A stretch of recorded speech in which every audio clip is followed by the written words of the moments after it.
If you explore an abandoned house, it is incredibly easy to get just entirely obsessed with the peeling vintage wallpaper and the grand sweeping staircases. Oh, for sure. The flashy stuff. Right. And while you're looking at that, you are completely ignoring the muddy footprints left on the floorboards. Like, who was actually walking around in there? Yeah, that is such a good point. And in our previous deep dives into the lost empire of Tartaria, we've really been staring pretty intensely at the architecture. We've looked at the massive star forts, the physically impossible buildings, and the city supposedly buried in those sudden mud floods. Physical remnants. Yeah. Exactly. But today, we are opening a stack of sources that look directly at those footprints. We want to know, who were the people of Tartaria, and how was their entire existence allegedly erased from the history we know? Which is really the most vital question we can ask about this material, because, well, if this empire was truly as magnificent and globe-spanning as these alternative texts suggest, the true heartbeat of the civilization wasn't in the bricks they laid. It was in the society they built. I mean, to really understand a lost world, you have to look at who actually walked those streets every day. And the picture these sources paint of that society completely upends, our fundamental understanding of human history. It's wild. So let's just jump right into the sheer scale of this. Let's do it. According to the texts, we're talking about an empire that supposedly united all races under one shared understanding.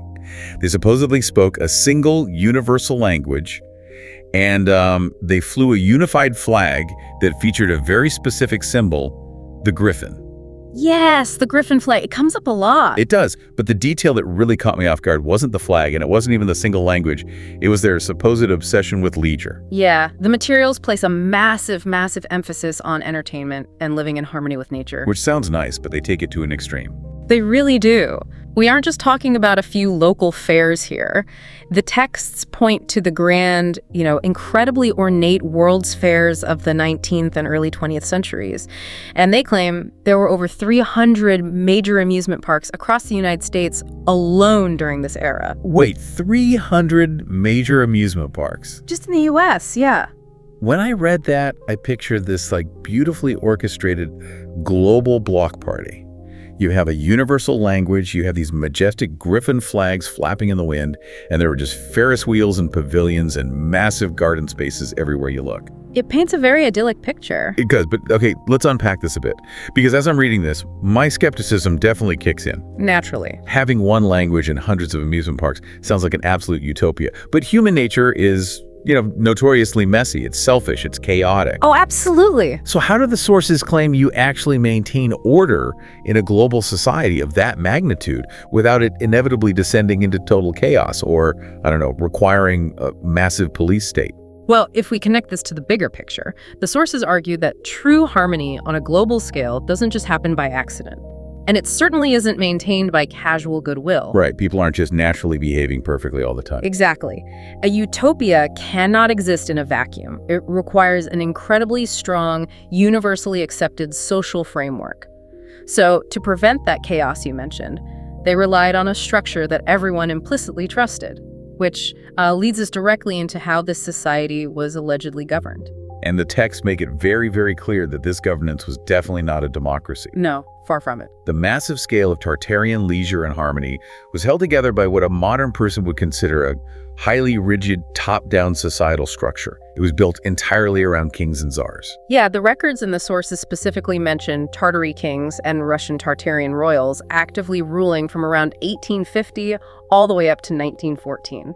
But the crucial distinction the text makes is that these rulers weren't just, distant, bureaucratic figures sitting in palaces and collecting taxes.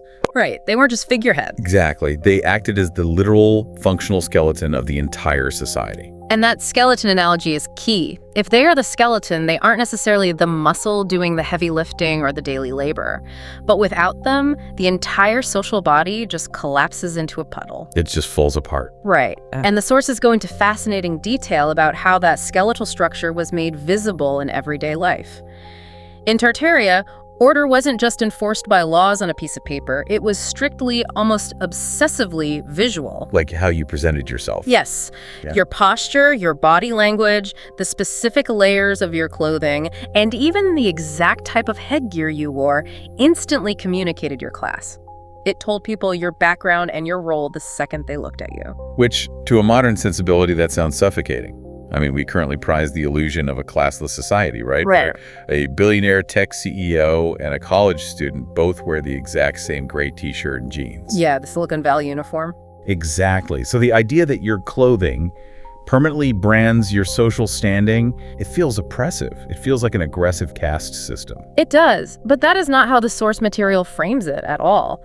It actually frames this rigid visual hierarchy as the primary source of profound social peace. They call it visible order. Visible order. Yeah, because in the context of the old world described here, clothes functioned as a literal, readable language. The intent wasn't to suppress people or hold them down. It was to ensure that everyone knew exactly where they fit into a grand, elegant design. Okay, I can sort of see the logic there. Think about the psychology of it. When order is entirely visible, there is zero ambiguity. You never have to guess where you stand in a room, and you never have to guess how to interact with the person approaching you. All the awkwardness is just gone. Right, the underlying anxiety of social navigation is completely removed.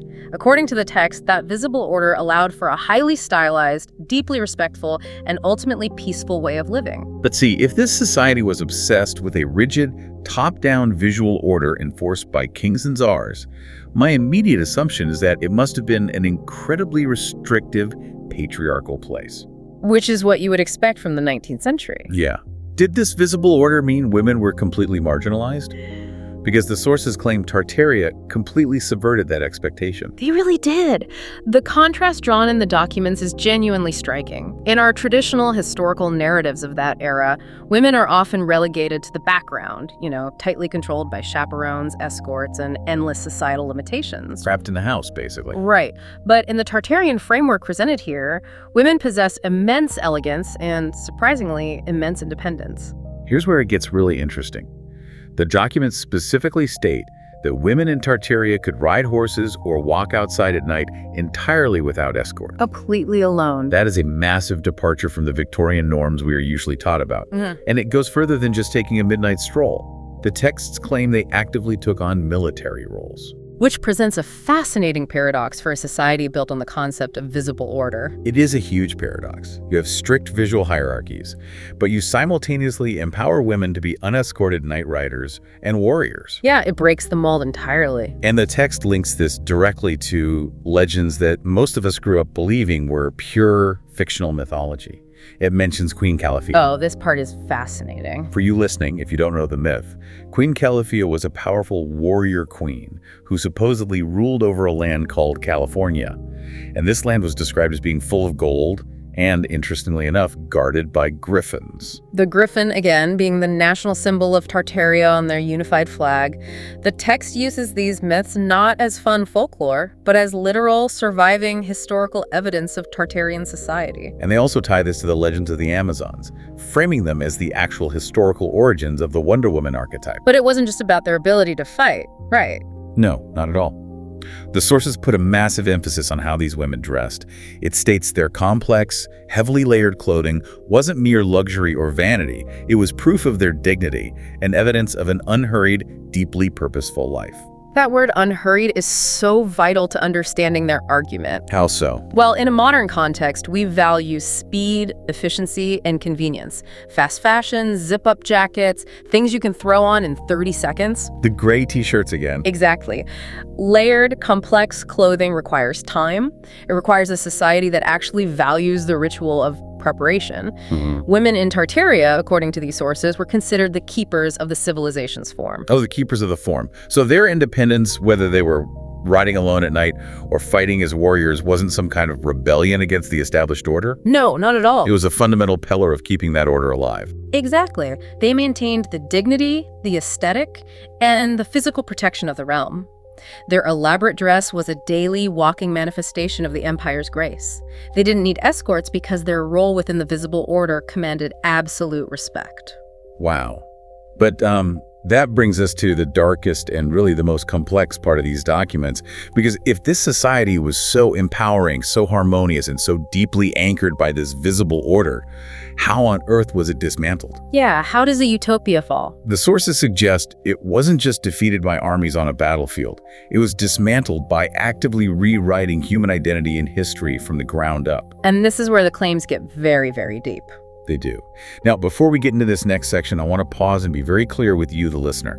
We are neutrally exploring the highly controversial alternative historical claims presented in these specific sources. Right, we are just looking at what the texts say.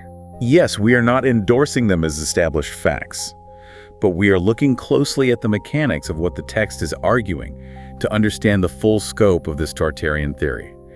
And the theory makes a massive structural claim about the very foundation of American history and race. It argues a profound paradigm shift. They claim that the first original indigenous people of the Americas were the Black Moors. That is a massive departure from any traditional American history textbook. The text argues that these people were not brought over on slave ships across the Atlantic, as standard history dictates. Instead, they were actually the original, pre-existing inhabitants of the land. And to build this case, the sources highlight historical terminology. They point out that in much older records and treaties, terms like Indian, Negro, and colored were allegedly used completely interchangeably to describe the exact same populations. That's a wild detail. And it specifically notes that the term colored was originally a reference to the copper color of the American soil itself, tying the people directly to the dirt they stood on. It's a very literal connection to the land. But the sources claim that this original identity, this indigenous claim to the land by the Black Moors, was intentionally destroyed. It was supposedly rewritten by a conquering New World Order whose ultimate goal was to completely reclassify humanity, effectively turning the original inhabitants into outcasts and slaves in their own territory. Which is a horrifying concept. It is. Which makes me ask a very logistical question. If you are a conquering power and you want to take over an empire, why go to the immense, highly complicated trouble of changing the historical narrative of an entire race of people?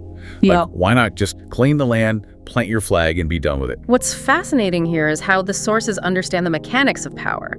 If you simply defeat an army, you have won a military victory, but you haven't won the minds of the people. Right. The conquered population still remembers exactly who they are. They remember that the land beneath their feet belongs to their grandfathers, and eventually they will rise up to reclaim it. They still have their internal skeleton. They still have their form. Precisely. The ultimate conquest isn't physical, it is psychological. The goal is making the conquered completely forget they ever had power to begin with. So it's about shifting the narrative. Exactly. By fundamentally shifting the definition of who is considered a native and who is considered an outsider, the new power structure completely invalidates the old one.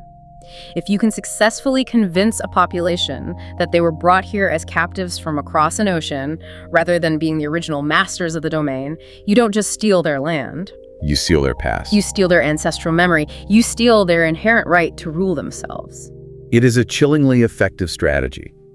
And according to the text, this strategy of erasing identity wasn't just theoretical. It wasn't just done with a pen and paper in the halls of academia. It was carried out physically, systematically, and brutally. Through the children. Yes. The sources claim this historical rewrite was executed through a horrifying system of child displacement tied directly to the reorganization of humanity through slavery. The documents point specifically to a real historical event known as the Orphan trains, which ran in the United States from roughly 1853 up until 1929.